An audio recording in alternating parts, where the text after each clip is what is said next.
Okay.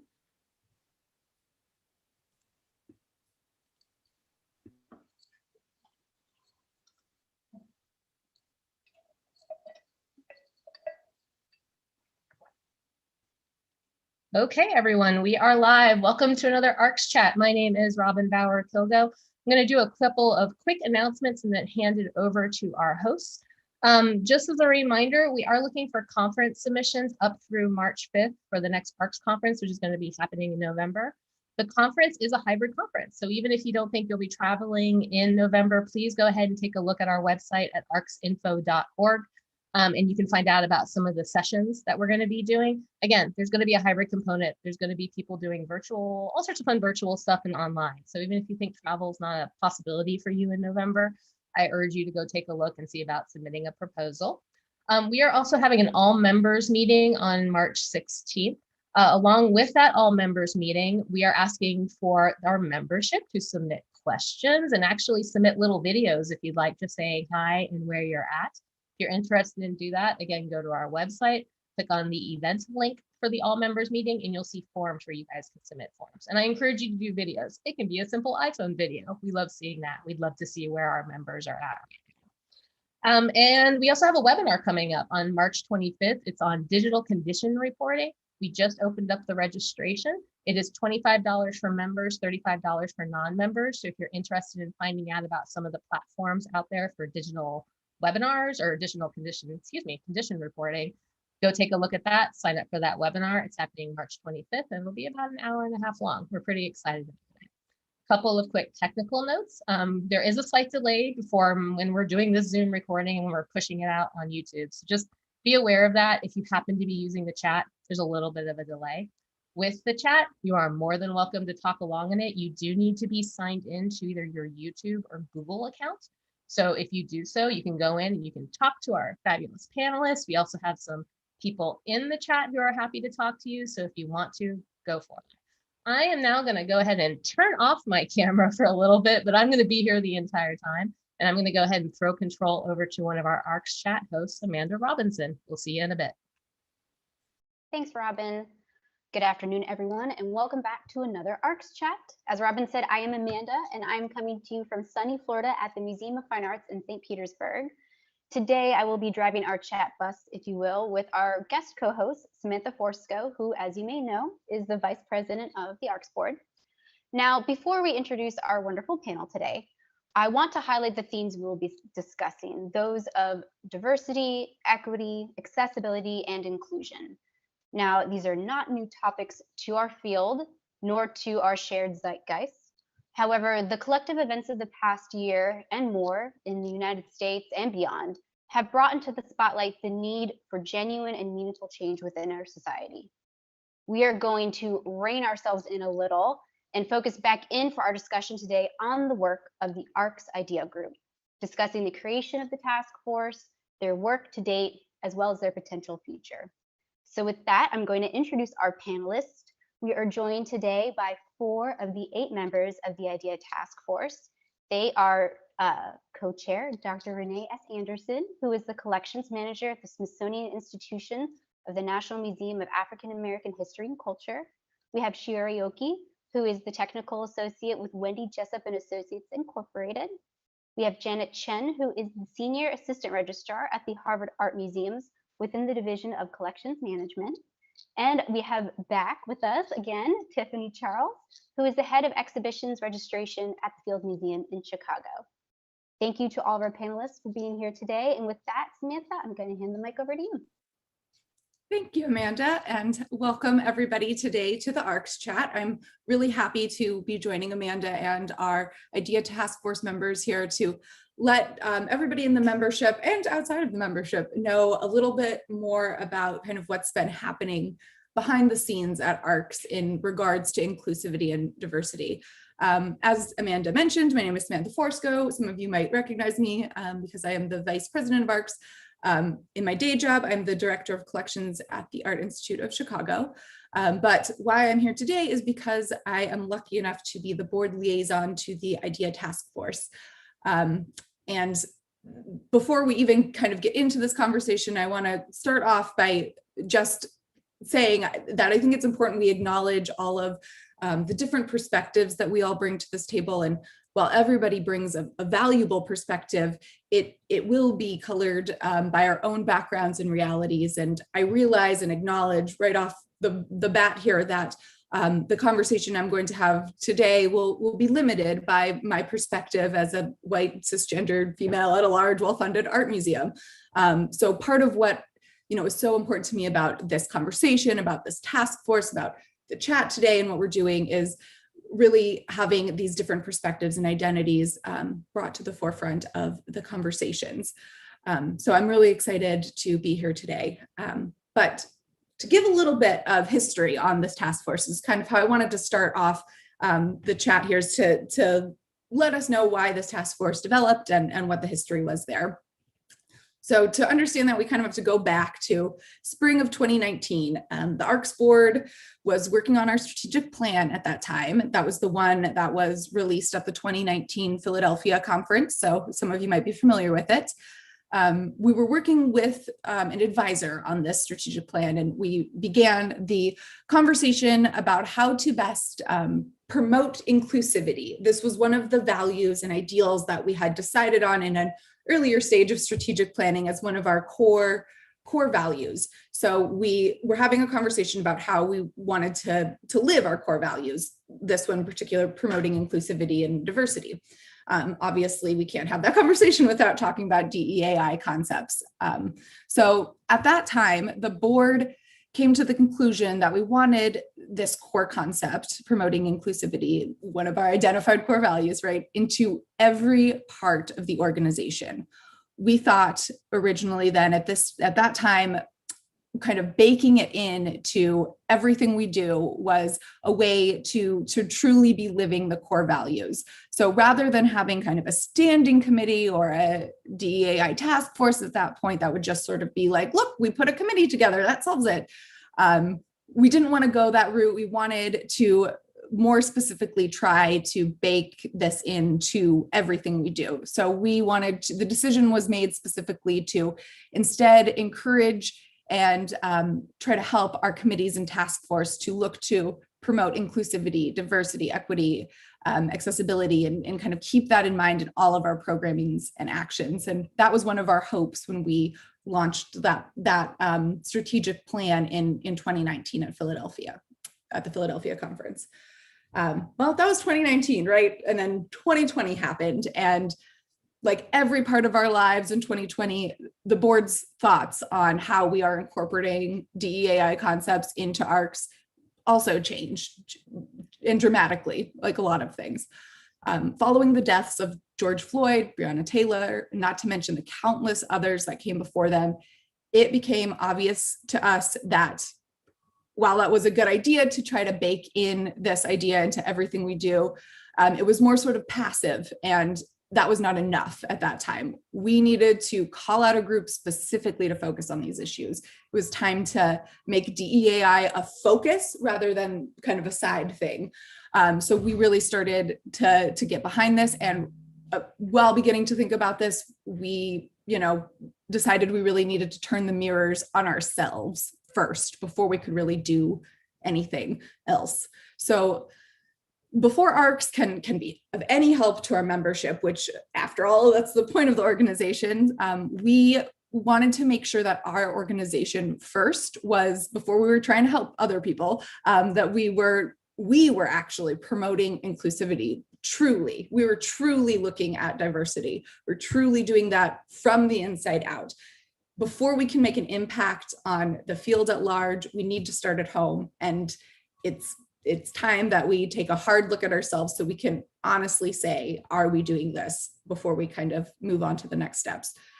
It's time for us to encounter the systematic issues that we've all been a part of if there's any hope to move forward. And that was kind of the beginning of how we recognized the need for this specific task force. And so with that in mind, the board, along with some other members of the community, we created a temporary charge for the Inclusivity, Diversity, Equity, and Accessibility IDEA task force to sort of jumpstart this internal reflection process. And I want to mention, we'll talk about this kind of more, but This first task force is only meant to be a starting point. It's a first step. It's one we will anticipate will be many steps of how we can look at our internal processes and actually decide, are they truly supporting or are they suppressing these DEA concepts and principles? It's hard to say exactly what the next iteration of the task force will be. I'm sure there will be one, but that's kind of something we're working on right now with the task force, what the next steps will be. And before kind of moving on to introducing the task force members, that's the real reason we're here. I also wanted to kind of mention one other thing that I think is sort of special about this group. When we sort of began this conversation about how we need to do this internal look at ourselves, we did talk about working with an outside consultant on the topic, hiring someone to come in. And when we originally thought about that, I think it was, again, looking to sort of solve the problem. But then after the events of 2020, it became even more important that we take this on and we do it really thoughtfully. And we kind of thought how better to really get this perspective from the people who have been working in the field as registrars and collection specialists who are part of this community, whether they are members or not. We wanted that to be the group that was looking at us, because again, we want to serve the membership. We want to serve registrars and collection specialists, whether or not they're members.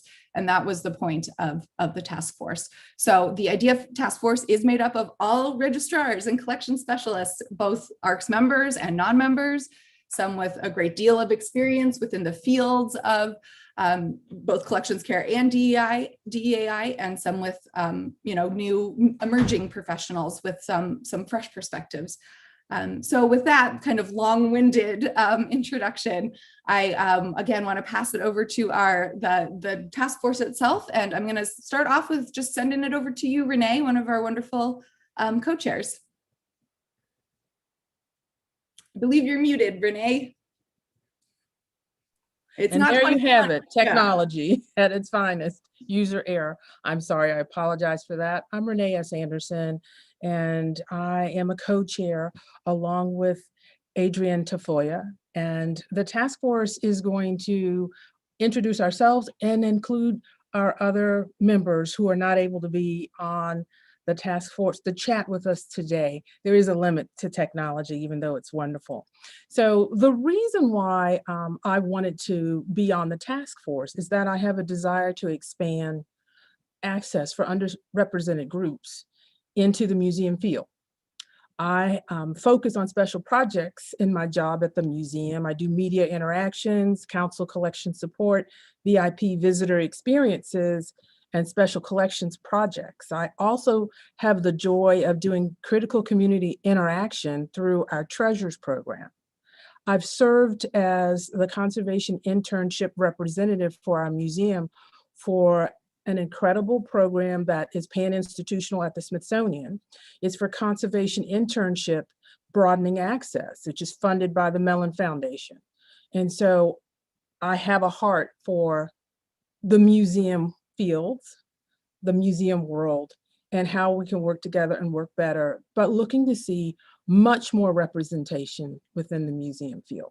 And I just figured for some people and some communities, they just didn't know how to get here. How do they get connected to us? And so Adrienne Tafoya is a California native Tejon Indian tribe, is her incredible, amazing community connection. She's been a registrar and a collections manager since 2003, and she has a BA in art history from Chico State and an MA in museum studies from John F. Kennedy University. Her graduate thesis was on caring for sacred Native American objects in museums.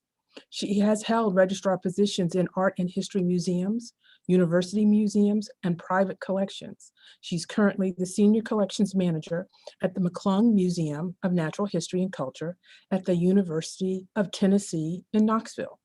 And she serves on UT's NAGPRA committee. She brings such incredible experience in the museum field, as well as interactions and personal experience for being within groups that are not always at the table or not always given a strong voice. It is a joy to have her on this task force. And so the rest of the task force members will also share. Shiori. Hi, good evening, good morning, good afternoon, and thank you, Renee and Samantha and the ARCS chat team for having us here today. My name is Shiori. I am a graduate of the George Washington University MA Museum Studies program, and I received my BA in Classical Languages and Literature from Pacific Lutheran University. My emphasis in both degrees focused on understanding and challenging systemic power hierarchies that have become inherent practices in social and cultural institutions today. Currently, I work as a technical associate with Wendy Jessup and Associates. We are a small woman-owned business that provides preventive conservation services to a variety of cultural heritage institutions. I joined this ARCS task force because I was excited to jump into an opportunity as an emerging professional to engage with passionate colleagues and dialogue about DEAI practices and values within a larger community of peers. I also want to take the chance to introduce Candace Thomas. Candace is a museum registrar at Crozier Fine Arts and oversees registration and artifact inventory activities currently on a major museum collection relocation project.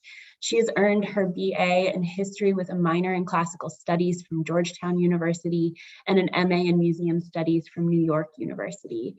Candace believes in the need for diverse voices within both ARCS organization and the museum field.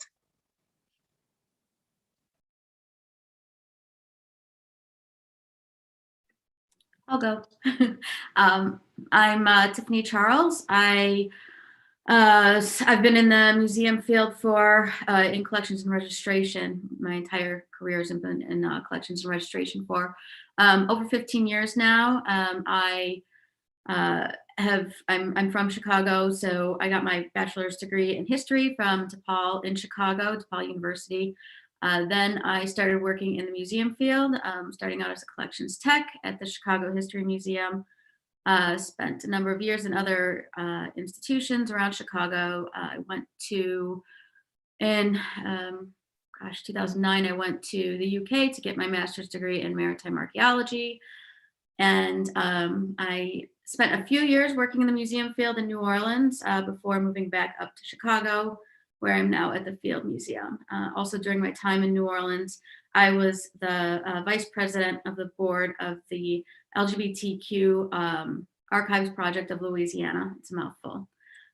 So the reason I joined this task force is, or I applied to the task force, is because I, as a queer person, of course, I'm really interested in visibility and representation in the museum field, but I'm also, I think, a strong ally to the BIPOC community. I try to be. So, I identify a lot with ARCS as an organization more than any others because of my entire career in this field. And I did notice the absence of DEAI initiatives within ARCS. And so when I saw this happening, I was just really, really excited to see this moving forward with ARCS. So that's my story. I'm also speaking about Dottie Terraberry, one of our colleagues on the task force. Dottie has worked in the registration field since 1997. She earned her BA in liberal arts with a concentration in art history from Sarah Lawrence College. She has worked as a registrar for outward loans and exhibitions. She has held registrar positions in art museums, a traveling exhibitions organization, and currently works at the New York Historical Society, where she has been registrar for exhibitions since 2011. She is interested in creating opportunities and spaces to actively support and mentor new and emerging professionals of color. She also notes that she joined the task force because she worked in the field for a number of years now and came up seeing only a handful of people of color in the field and almost none in senior positions. That's the reason that she's so interested in mentorship. The call for the IDEA task force last summer seemed to finally acknowledge that there are blind spots in the field. That call seemed to finally signal a willingness to look within and examine some of those issues. So I'm last. My name is Janet Chen, and I am the Senior Assistant Registrar managing campus lending at the Harvard Art Museums. I really love my position because it's really about connecting the general campus to the art museum's artwork. You might not have the opportunity or the chance to actually step into the museum to view exhibitions, but if you're living with the artwork, if you're interacting with the artwork on a daily basis in the classroom or in your dormitory, you still have that experience of really connecting to the artwork on a very different level. So I graduated from Wellesley College and I majored in art history and English there. And when I was there, I was really focused on cultural organizations. I was the president of the Taiwanese Cultural Association and also co-chair of Asian Awareness Month. And the reason why I was so involved in that type of programming was because I am a first-generation immigrant and I grew up in suburban Chicago where it was very, very white. I didn't see a lot of myself represented in my community. And so when I got to Wellesley, it was really that first chance to be able to actually feel connected and to really embrace my cultural heritage. So that was an amazing opportunity. And the reason why I was interested in this DEI task force was because, again, when I entered the museum field, I didn't necessarily see a lot of myself represented in my colleagues. And so it was something that even if it isn't meant to be kind of othering, it still does feel like you're not really represented in the community. And that's something that I think is very near and dear to me. And I'm hoping that with this work that we're doing with the task force and with all these changes in perceptions that we can really push the needle forward and help this become a more inclusive environment for future generations as well. I also wanted to introduce our other colleague, Amy Cow, who couldn't be here with us today, but she is the curatorial assistant at the Center of Southwest Studies at Fort Lewis College in Durango, Colorado since 2018. Fort Lewis is a majority minority native serving institution situated on the ancestral homeland of the Nuku, Ute, Apache, the Pueblos, Hopi, Zuni, and the Diné Nation. Amy received her BA from Wesleyan University with a double major in anthropology and archaeology and is remotely pursuing a master's in museum studies at Southern University at New Orleans. She is a member of Fort Lewis College's staff and faculty of color group and the Diversity Collaborative.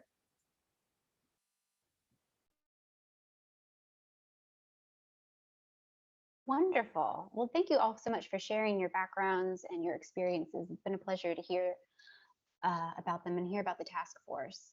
As a gentle reminder, we do have task force members who are also in the YouTube chat. So if you have questions for the panelists, questions about the task force, please put them in there and we'll try and get to them as soon as we can.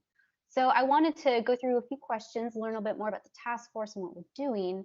And one of the first ones I'd like to start off with, and maybe some of the panelists could participate and give their feedback, is what are the goals of the task force? What do you see as the goals for the task force? And feel free for anyone to jump in. Well, I would like to answer first sort of on behalf of the board.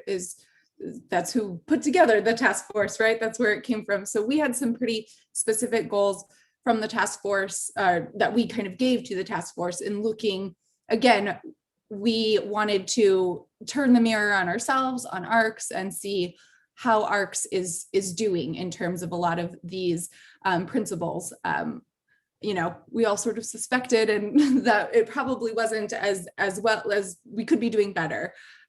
So that's kind of where we started with it, sort of an amorphous goal, really, of like, how are we doing and how can we do better? And I know that the task force has taken a lot of time to really discuss what it has been like for each of them within the field, to what their experience has been like being a registrar and collection specialist within the field. And I kind of want to turn it over to you guys a little bit to talk about some of that and how that has sort of changed a little bit, how the original, what your thoughts have been, I guess, moving and trying to find your footing within the group, and how that has affected how the group has, what it's turned into and what it's been working on. I can take this. So I have to admit, when I first joined this group, I was a little nervous because I wasn't sure what the makeup was going to be like. So it was really refreshing to see this group of women that are diverse in so many ways. And it was interesting to hear about all of our shared experiences. Like, even though we of our different ethnicities and grew up in different locations and had different experiences leading us up to this point, there was still kind of that shared experience in that. And that was really refreshing. I think because the work that we are doing is so important and also sensitive in a lot of ways, it was really important to build up that trust. And so I think that especially having done that, we can have really productive, raw, candid conversations, which is so necessary in order to actually move forward in a productive way.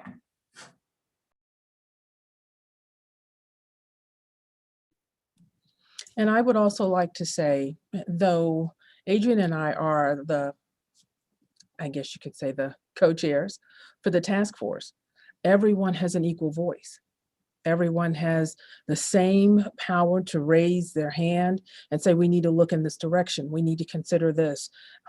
This is something that I've noticed and I feel strongly about, so we need to bring this to the table and we need to discuss it. And everyone has that power and has that respect. And that's why I believe that it was so important for us to take a long amount of time for us to get to know each other, because none of us knew each other when we joined the task force. We're all new to each other and we wanted to be comfortable. I just wanted everyone to be comfortable and to be able to say, I have something I need to share and I need to work through this and I need to share something with you that maybe you've not experienced, but we're comfortable with each other. And it takes time. And truthfully, there are no isms that can be healed or even explored in 6 months. It takes time. And we have given each other the time to become comfortable with each other. And leading up to that, what we actually have done is that we have asked the board for an extension on our time to complete the charges that have been placed before us in this task force. And so we're waiting to hear, but we've asked for an extension from April through June so that we could be in alignment with other committees at ARCS. Renee, may I ask that, since this is a new process for us as an organization, but as you pointed out, for all the individuals who are on the task force, was knowing that or learning that you needed to spend time to get to know each other something that you had anticipated, or was that something unexpected as you explored the task force and the work that's being asked of you? It was something that I asked Adrian and I asked Samantha. And it's amazing. I mean, Adrian is like my sister from another mother because she says the same thing I'm about to say. She types the same thing in an email that I'm about to type. And others, I'm like, I meant to say that. And someone else, Shiori will say it, or Janet, or Amy, or Dottie. And so it's amazing how we've gotten to this point. But I just thought, so often you run into a meeting, you're on a team, you run in and you may know people or you may not know them, but you're expected to sit down and start cranking out the work immediately. And I thought this is so critical and so important that, Samantha, I think we need to spend some time, and I'm willing to stay on a Zoom call as long as it's necessary for anyone who can come through with the first meeting. And we all stayed. And we've continued to do that and to talk. And I'm like, okay, we're at our limit. And they're like, yes, and let us continue. And we continue on. So I would say that all of us were in alignment with that. We really needed time to get to know each other and to be able to trust each other. Yeah, and if I can jump in also, I think, so Renee, part of the, and I want to talk about the nominations process, how we got everybody on this task force. But when we met Renee in the nominations process, we knew that she had a great deal of experience in both DEAI initiatives, as well as collections and registration.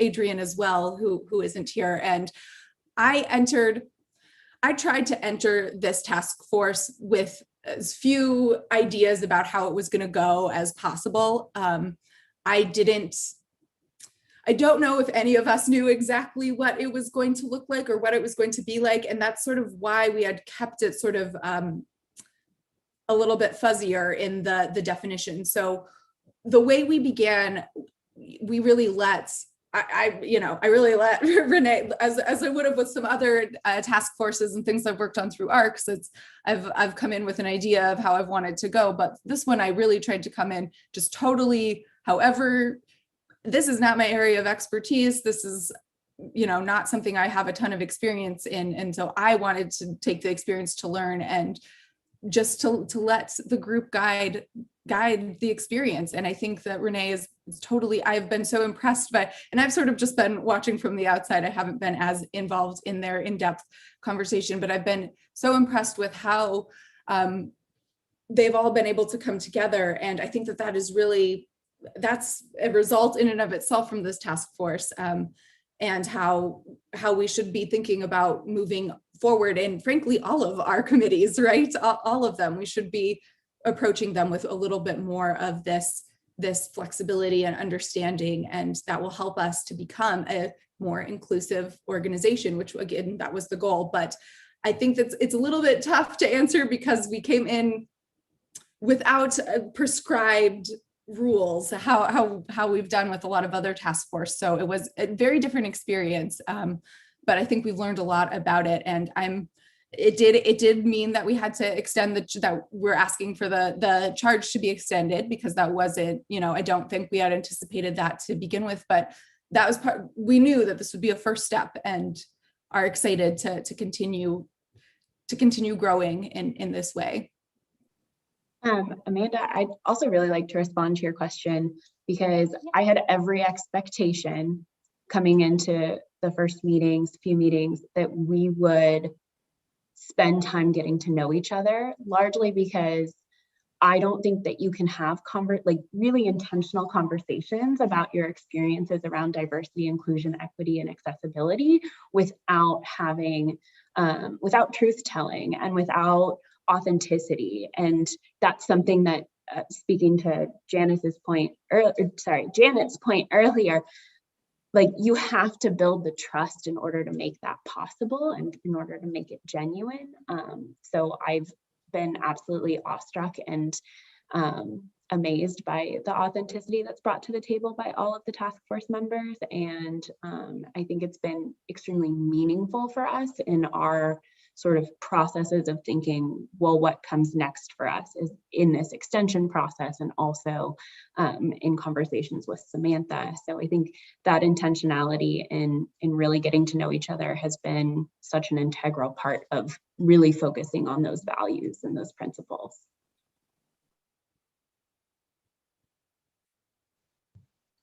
I want to give everyone else a chance to respond as well. Yes, Tiffany. Yeah. Again, just as everybody else said, this was a slightly different situation than, as Samantha kind of said, than you might normally have on a committee or task force like this, because we had to learn to trust each other, and also there was this kind of really personal part of it, but also we were given a lot of latitude to find out how best to achieve these things that were asked of us. So we kind of had to explore that too, like just logistically, and also like the priorities. And so, kind of talking more about those things. I think one thing that we have to do, and again, this was, there was a lot of discussion about it. So this is what took a good deal of time, is talking about also like DEI principles and what we might expect from specifically an organization that focuses on registration and collections specialists and collections related matters. So one thing, and again, this turning it inward, I think that we all know at this point that there's going to be we're probably going to have to break out and start having these conversations within ARCS as an organization, speaking to members of the committees, certainly speaking to board members. And, we're still talking about what that looks like, what what is the key information that we need to get from these members and the board members. What we need to get from them in order to write something up based on like an assessment of what we've seen. It's so loaded that it's going to take a bit of time for us to, sort that out and then actually have these really meaningful conversations. And just as it took a little time for us to learn to trust each other, I mean, we are expecting committee members and board members to trust us with this information. And that's tricky too. So we're still navigating all of that.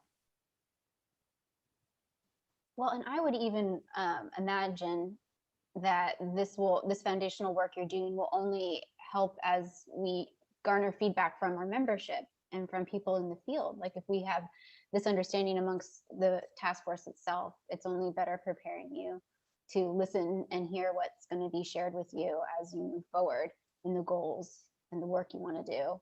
And I guess that makes me wonder, I imagine there's going to be some type of flexibility to respond as well to what's being asked from the membership.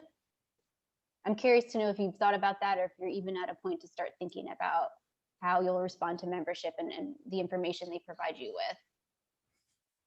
Yeah, so we, to back up a little, we have been really intentionally starting inside out. So we haven't, I think, gotten totally into the membership aspects just yet. But that is, I think, more of a long-term plan. And I know that there's some more information that we want to share on that as well. But I did want to mention, kind of through putting together this task force, we did actually think not even just about the membership, but we went even a little bit bigger than that, and just who collections specialists and registrars at large, even if they're not members. So something we did in this task force, which was a little bit different than a lot of the other task force or committees that we've had, is we actually have members on this task force that are not ARCS members, because we understood that itself might be something that is kind of limiting the membership part of it. And if we truly, again, want to truly be an inclusive organization that serves registrars and collection specialists, then we need to look at it from both, the membership and the non-members. So that's kind of, I think, a little bit sideways to your question, but I did want to mention that we're even looking outside of just ARCS membership and really looking at the field as a whole in this. But all that said, I do know there is some plans out there for talking to the membership, and I'll again pass that over to the task force to discuss.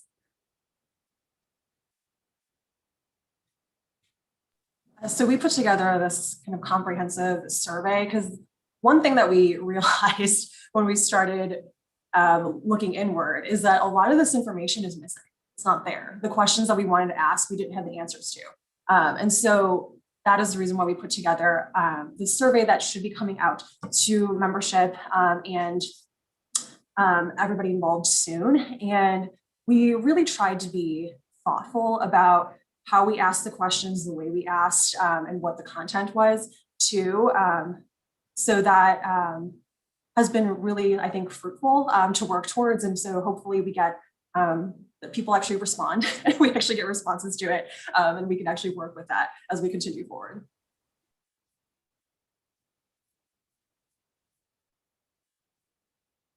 Thanks, Janet.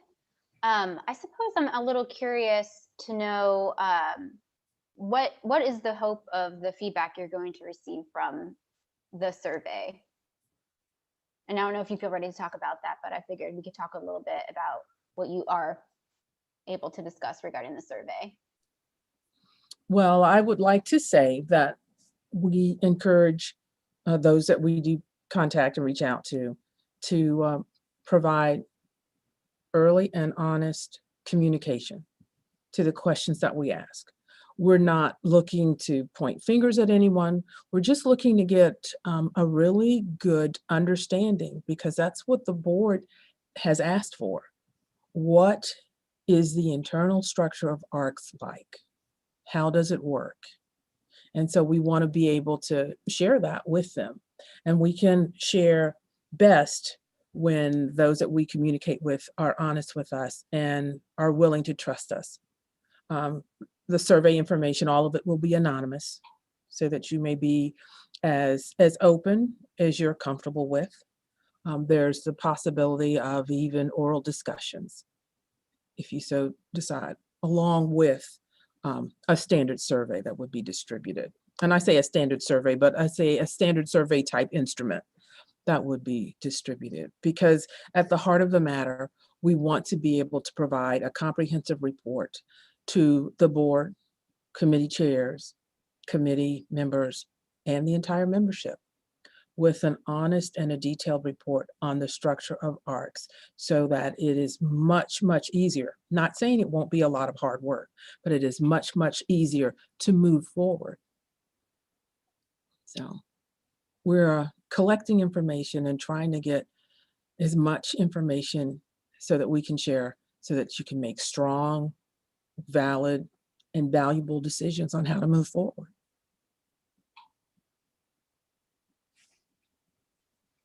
Samantha, oh, I'm sorry. If other panelists want to contribute to that, I want to give you a chance to answer as well. Okay.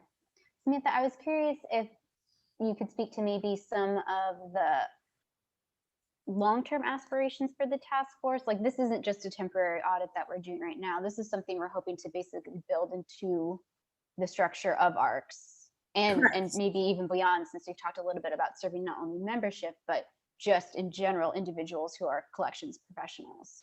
Yes, that's correct. I mentioned this was going to be, we started off with a kind of short term on the task force because we didn't want to put too much of our maybe preconceived notions on what it should look like or how it should act. But that doesn't mean that we put together the task force just thinking 6 months and it would be done. We very intentionally put it together with the knowledge that there would be steps after it. Maybe that would be a standing committee, or maybe we would go back to exploring that idea of how we can bake the concepts in, way back to that idea we had when we were working on the strategic plan in 2019, but to actually do it a little bit more thoughtfully and impactfully. So I'm not entirely, what we decide to do will depend a little bit on the next steps of this current group. So I don't have the total response for what that will look like just yet, but we are long-term committed to making this be a part of our organization. The one of the reasons why I was chosen to be the board liaison for this group was, one, I started bringing this up, and then two, as the vice president, I will be with the board kind of the longest time, so we can make sure that this stays through. And I'm hoping to get that to move forward with people who are successors and all of that. But that was part of it that we really intentionally tried to include, that this would be something that was going to be long-term. Awesome, thank you. So we did get a question from the chat, and I'm going to go ahead and share that with you all. Suzanne wants to know, what kind of information is the survey seeking? It would be interesting to hear a summation of it. So the survey was, I think originally we had something like 60 questions. It was extensive, and in large part because we were looking at questions that we felt were integral to kind of soliciting an understanding of all the different parts of ARCS as an organization, and then the impact of those parts within kind of the external membership, non-member community.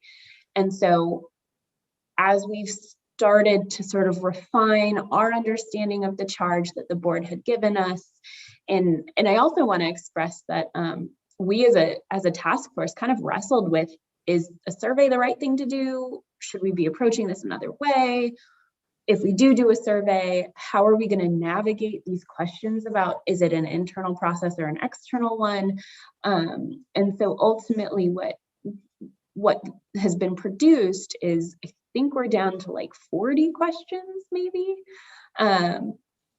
but 40 very intentional questions that we want from people engaged in ARCs to kind of guide an understanding of what the organization has done for them as collections managers, where there are gaps in their experiences related to DEAI. And I don't want to provide too much context, because I don't want anyone's perceptions about knowing what's coming to sort of lead their way to think about it. Because back to this, one of my original statements, like, we want authenticity, we want genuine interaction and responses. And I think a large part of that comes from, you're posed with a question, and what does your gut tell you? What is your genuine response? And so in gathering this information, I think what we've ultimately kind of resolved with is that, hopefully to some degree, whatever these responses provide us, help us kind of on the back end of things with filling in our gaps of knowledge, with understanding the community that ARCS has. So that's where I'm going to leave that. I don't know if anyone else wants to contribute anything. I'll just say quickly that, again, as Shiori was saying, like, we really kind of grappled with this, and I think we might have gotten it down to a lower number. Renee might have that final question count, but I think one thing that we recognized pretty early on is that it's important that the survey not only be for ARCS members, but those who might become more involved in ARCS, if given the opportunity, and by that I mean seeing their work and themselves reflected in the things that ARCS is doing, and I don't think that that's happening as much as it should be, and probably as much as ARCS wants to, which is why we're here, right? So those museums with collections representing underrepresented people, and just like those, ARCS seems to focus a lot on fine arts, and there's a ton of reasons why, right? But even in that, like, we're going out to the smaller institutions, those that might not otherwise be members because they can't afford it, and those that might not even know about ARCS. And so I think one challenge that we still need to discuss is how to get this out there to First Nations museums and institutions, and again, all of these underrepresented groups, getting this survey out to see what they would like to see from ARCS, what would bring them in and get them more involved. Which has been it's always something we've talked about, but I love that we have this focus now behind it. It's so great. I'm so excited. I do want to follow up with a little bit of what you had talked about, Tiffany. We mentioned, or the panels mentioned, wanting to reach out to ARCS members, to others who are part of the field of collections stewardship, but not necessarily involved with ARCS. Do you have any understanding at this point what it is you're hoping to be able to do for them, or what information we're hoping to be able to receive or to give back for individuals who aren't necessarily a part of ARCS? It might be a loaded question, but I figured I'll ask. I mean, I've spoken a lot. I think Renee's worked a lot on the questions and why we've chosen the ones that we have. Well, we want to learn. We don't want to make assumptions. You can get a false sense of security if you don't actually have valid information that you can trust. And so that's what we want to be able to do, is to have information that we can trust. and be able to share it with the ARCS board, co-chairs, committees, and members, and that it's information that can be trusted. And so we're not sure what we would find, but we think those are critical components of information that we should collect, if at all possible. Yeah, and I think one thing I would add that I know I've really I feel like I've brought up in each of our meetings, and that I struggle with personally as a member of this task force, is that we've been assigned to do an internal assessment of ARCS as an organization and its focus on DEAI principles and practices. We are not currently, the task force is not currently the body of authority for creating or enforcing DEAI practices. And that doesn't mean that the task force can't move towards something like that or make recommendations for whatever the next iteration is. But I think when we're soliciting this information from members, non-members, just the broader community of collections specialists and registrars, that what Renee said, we want information, because without it, we can't provide ARCS anything. And yet we are not yet in a place to say these are the next best things to do to enforce or to practice or to advocate for. That is such a process, and we're only now at the beginning with ARCS.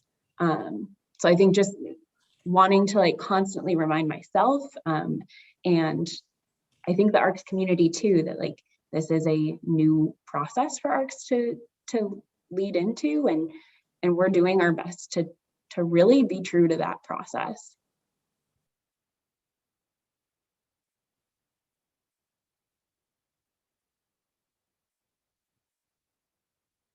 It looks like we don't necessarily have a question from the chat, but a comment from Linda, who mentions that the Collection Stewardship Professional Network of AAM has its own idea task force.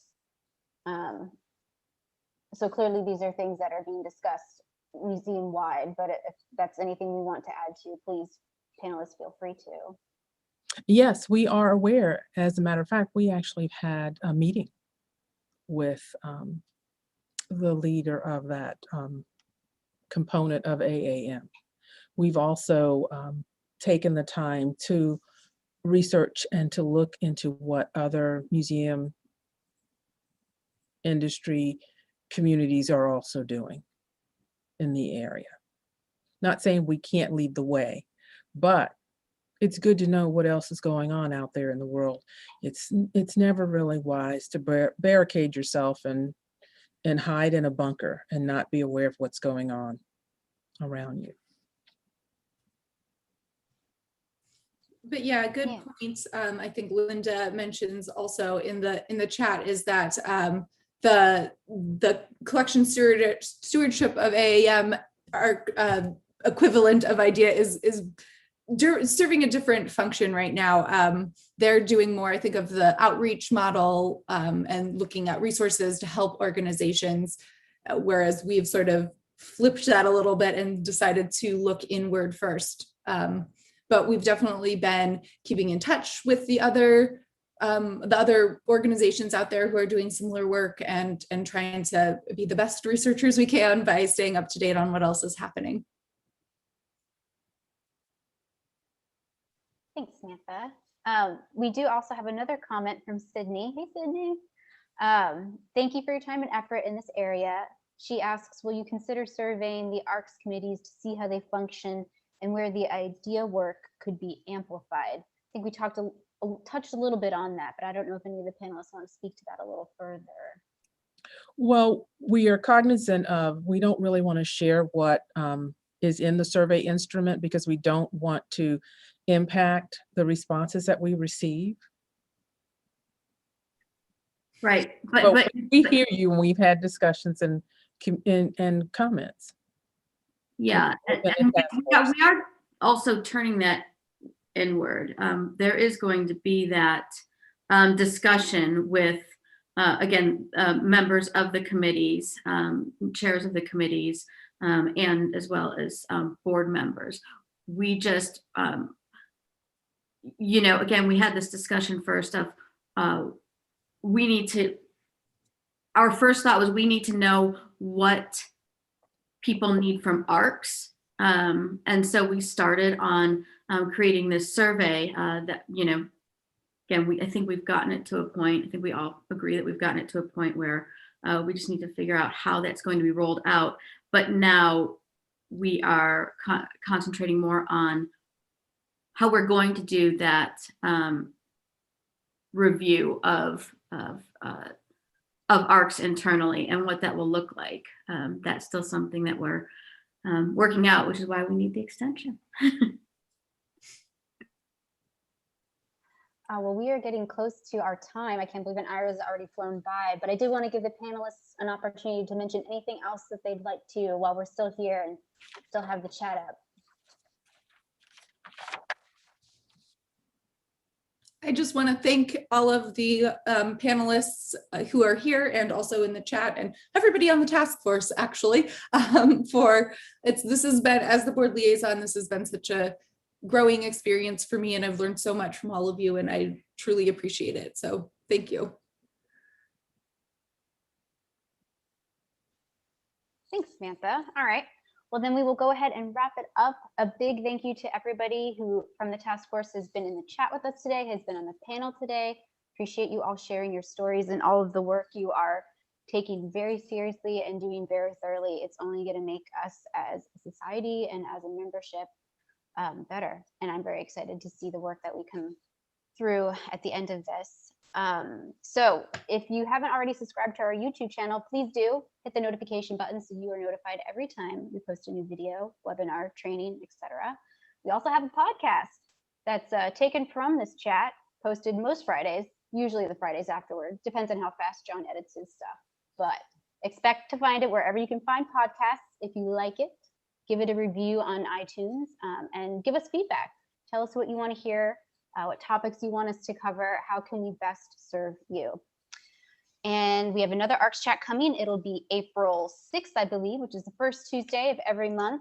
Topic is coming together, so we'll let you all know what that will be shortly.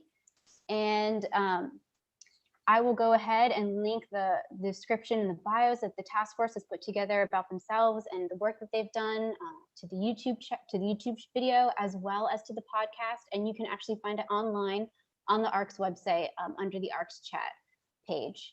Thank you all again for being here. It's been lovely to learn from you and to talk with you. And we'll see everyone at the next ARCS chat. Please take care and stay safe.